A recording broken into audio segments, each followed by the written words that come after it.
Bom, de volta aqui, pessoal. Nós vamos agora discutir um pouco sobre arrays, um tipo de referência em Java bastante utilizado para representar coleções de elementos.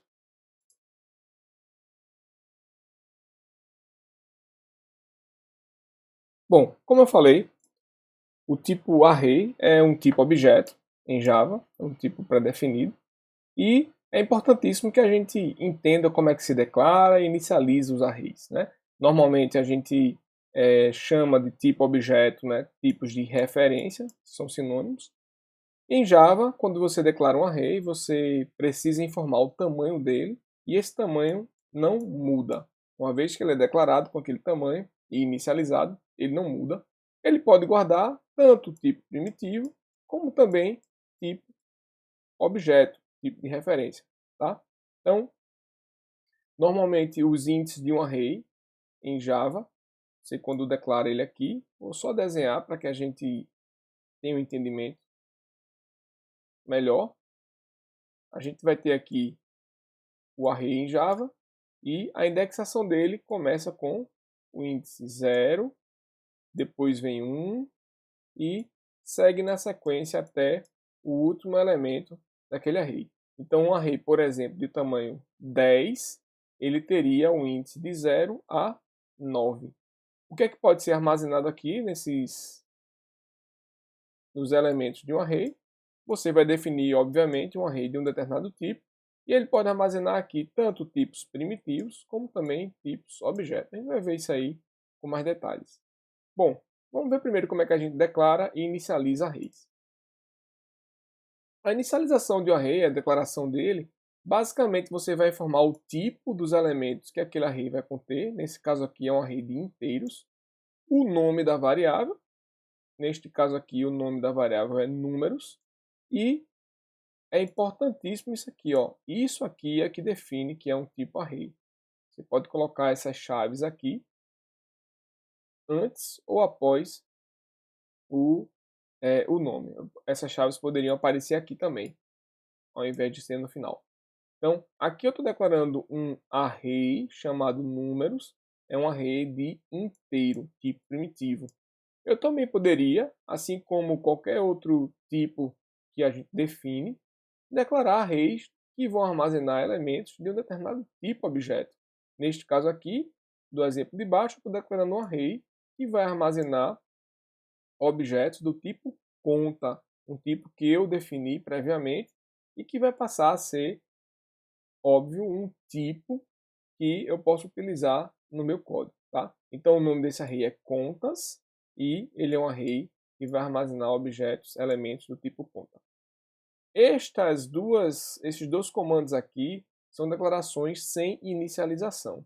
Aqui no de baixo a gente está declarando e ao mesmo tempo inicializando, ou seja, eu estou aqui informando durante a minha declaração, aqui eu declarei, eu já estou atribuindo um array inicializado. Ou seja, do jeito que está aqui, eu estou dizendo que ele vai criar um new int tamanho 50, um array de inteiros com tamanho 50. É importante saber isso daqui, a gente precisa usar aquela palavra reservada new, passar o tipo do array e o tamanho dele entre colchetes. Tá? Isso aqui vai basicamente criar um espaço, reservar, a gente pode imaginar isso, um espaço na memória, onde eu vou ter aqui, como eu já falei anteriormente, um conjunto de elementos que vão da posição 0, do índice 0, até o índice 49, porque esse array tem tamanho 50, então o último elemento dele está na posição 49. E neste caso específico, ele vai armazenar elementos do tipo int, do tipo primitivo int. Tá? Aqui é a mesma coisa, a analogia seria do mesmo jeito, porém é um array de strings, né, chamado nomes, e vai armazenar no máximo 300 strings. Quando a gente faz isso daqui, a gente está inicializando o array sem ter informado nenhum valor para nenhum dos elementos dele. Como aqui foi um array de tipo primitivo, int, o valor do tipo primitivo, o valor default, padrão daquele tipo primitivo, vai ser utilizado. Nesse caso aqui, o valor padrão de um int é 0. Então, esse array de inteiros ele vai ser inicializado com os elementos contendo aqui o valor 0. No caso do array de string, ou seja, é um tipo objeto, ele vai fazer a mesma coisa, ele vai reservar um espaço em memória e vai ter do índice 0 até o índice final, que seria 299, é um array de tamanho 300, então ele vai vir aqui até 2, a posição 299, e tem uma peculiaridade, esse array ele é um array de tipo string, ou seja, de um tipo objeto. O que é que isso significa? Significa dizer que todos os elementos desse array vão ser inicializados no primeiro momento, do jeito que está aqui, com nulo, ou seja, o valor null. Em Java, um objeto, quando não tem nenhum valor sendo atribuído para ele, ele assume o valor nulo. Então, todas as posições desse array chamado nomes, ele vai ter como elemento o valor nulo, valor null, na linguagem Java. Tá? Ok, e se a gente quiser atribuir valores a determinadas posições do array? Aí a sintaxe também é muito tranquila. Aqui eu estou utilizando uma classe chamada mostrador, uma classe pré-definida, a gente definiu isso aí. O nome desse array é mostradores e ele foi inicializado com duas posições. O que é que isso significa dizer? Significa dizer que a variável mostradores ela está apontando na memória, a gente pode imaginar assim, né, para um array que tem duas posições, a posição 0 e a posição 1, índice 0 e índice 1. Aqui, na posição 0, e aí é essa sintaxe que eu utilizo, eu estou atribuindo um objeto new mostrador 24. Né? Então, esse elemento do array aqui na posição 0 vai ficar apontando para este objeto. E o elemento da posição 1 vai apontar para este outro objeto. Por quê? Porque aqui a gente fez uma atribuição, mostradores na posição 1 recebe esse objeto. Então, na prática, o array ele vai ter os seus elementos apontando, no caso de ser um array de objetos, ou seja, tipos de referência, os elementos dele vão apontar para objetos que vão ser criados durante o processo de execução do código. Né? Então, eu vou ter aqui vários objetos que estão sendo referenciados pelas posições do array. No caso acima, isso aqui, eu estou fazendo um desenho aqui, mas apenas para exemplificar, né? Isso aqui seriam os nossos objetos na memória, imagine isso.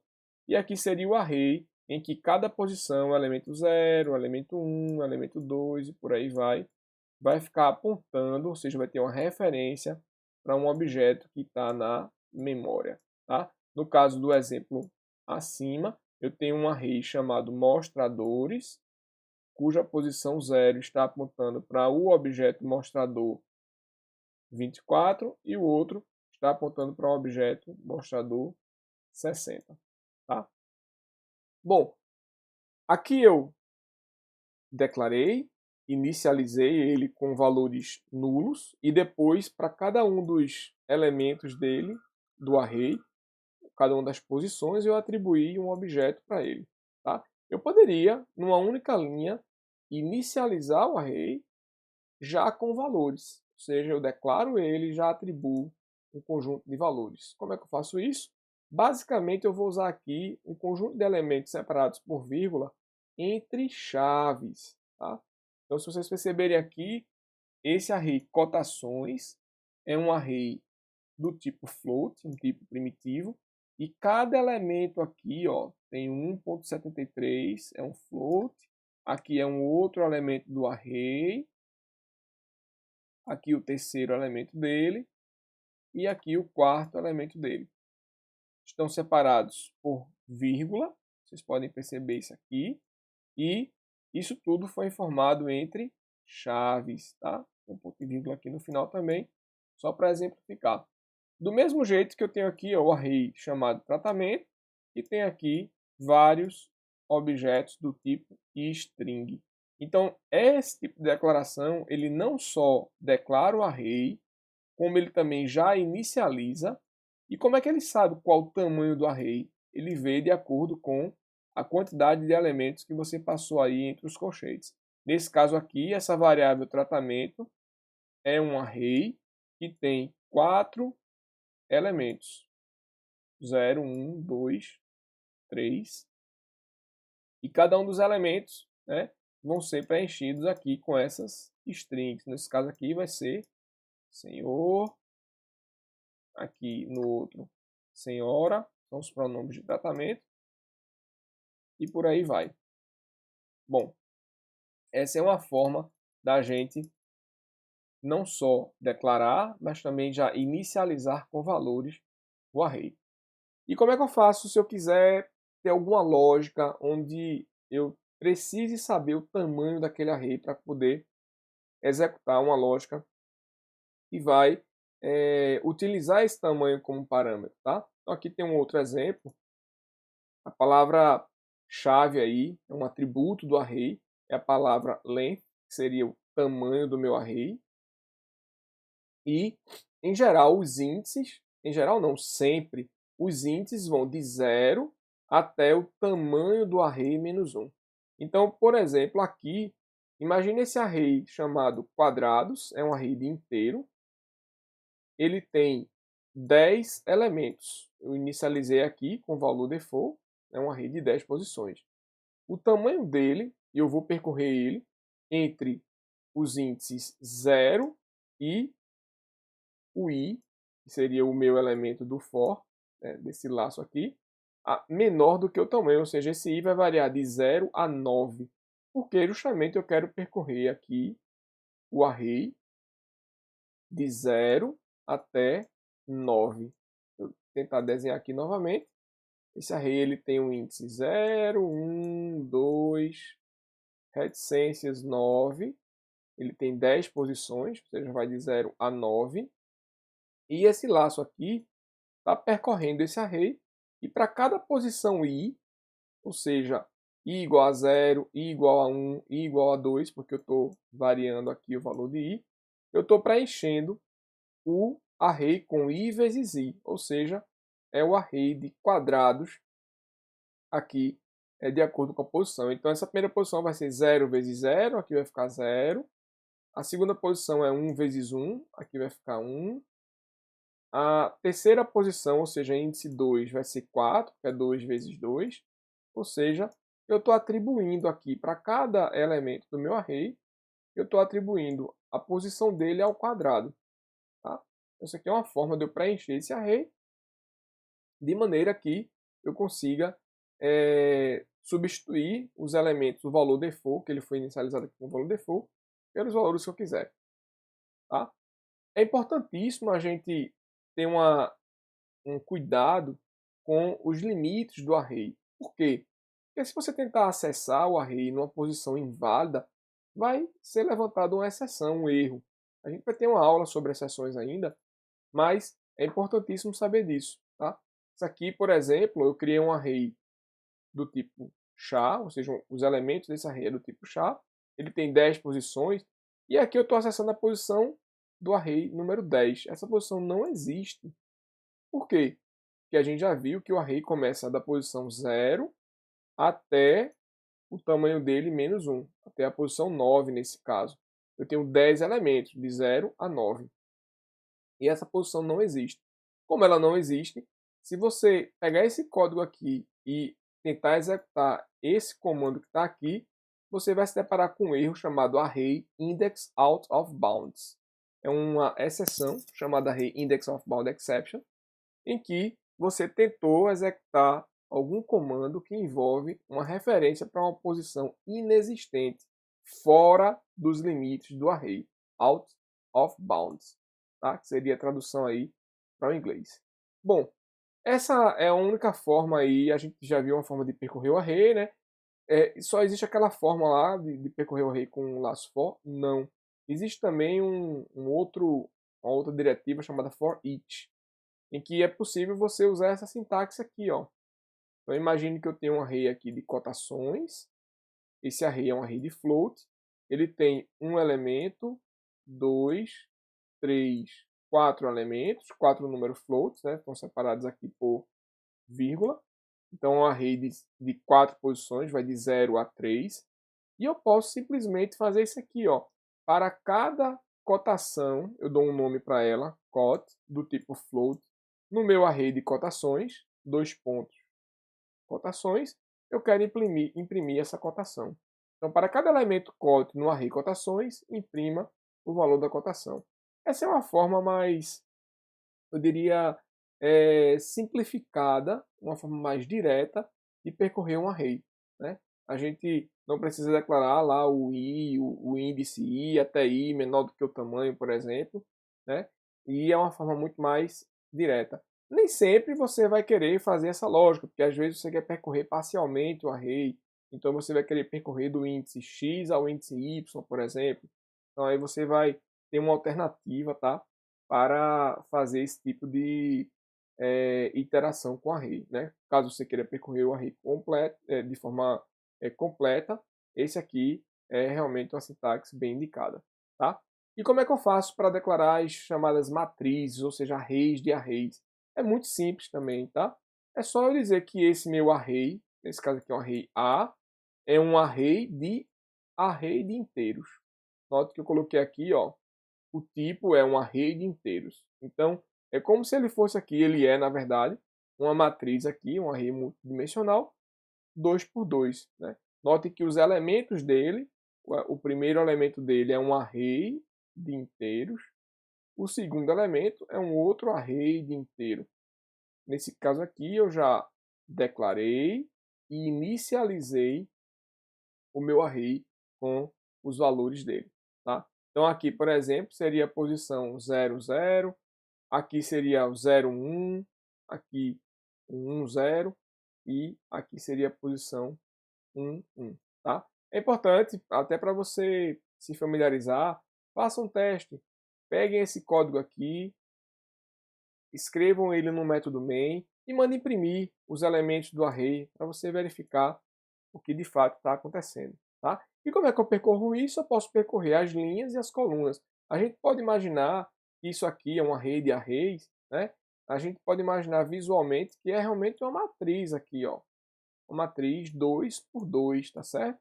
Ou uma outra forma de visualizar é, eu tenho um array de duas posições, nesse caso aqui, cujo elemento dele aponta para um outro array que também tem duas posições. É uma outra forma visual aí da gente enxergar o funcionamento e entender esses arrays multidimensionais. Ou seja, eu tenho um array de arrays. Né? Meus elementos são arrays também. Tá? Um array multidimensional. Como é que eu percorro isso? De forma simples, a gente pode ter uma interação, um laço, um for mais externo, onde eu percorro aqui as linhas, né? E um for interno, onde eu vou estar percorrendo as colunas. Né? De novo, peguem esse código, esses slides estão disponibilizados, peguem esse código, tentem executar para vocês verem aí o resultado. Tá? Uma outra coisa também importante que envolve array, não sei se vocês lembram, mas o método main, o método responsável pela execução de programas em Java, ele recebe como parâmetro um array. É possível você, ao executar uma classe em Java, passar parâmetros para esse método main. Vou mostrar aqui como é que isso funciona. Bom, está aqui o nosso método main, que tem aqui, recebe, como eu falei, um array de strings.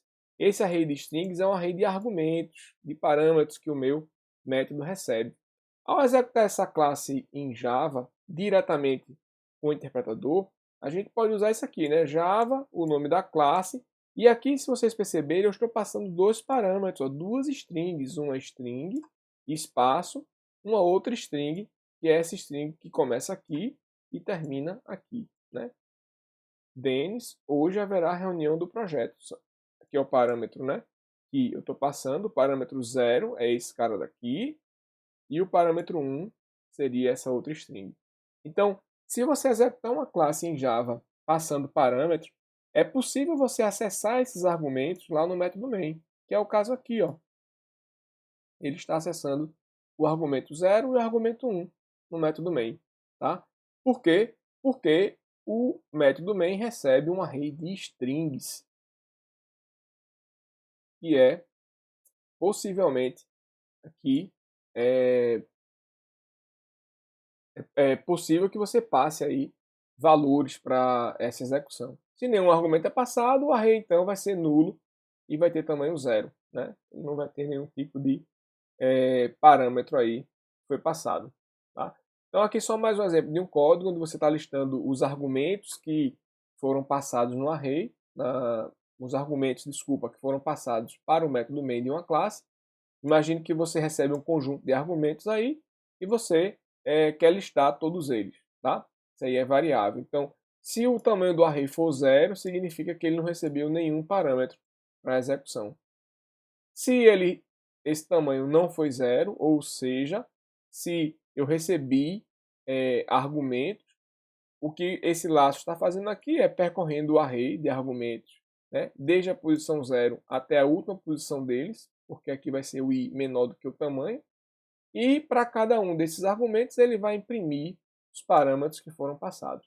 De novo, pega esse código aqui, tentem executar, tentem passar parâmetros diferentes para o método main e vocês vão ver que ele vai imprimir esses parâmetros para vocês, tá bom?